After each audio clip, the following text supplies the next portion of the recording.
ГСП онлайн. Городские новости сейчас. В общественной приемной главы Коми состоялась прямая линия с представителем Ухтинского следственного комитета.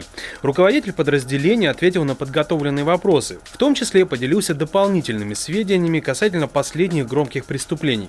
Например, недавно вновь на повестку дня вышло дело Анастасии Щетининой. Это произошло после нахождения чемодана с телом. Личность женщины официально подтвердили. Причина смерти – асфиксия, удушение.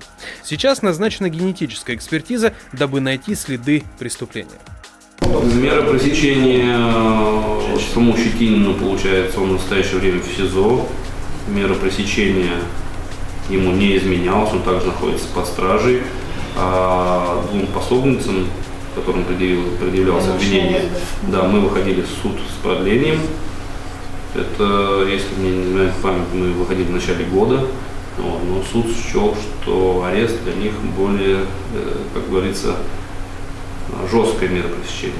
Еще одно резонансное дело – выстрел мужчины в подростков из ружья. Одна из дробинок попала юноше в лоб, но молодой человек, к счастью, жив. Стрелявший мужчина сейчас находится под стражей.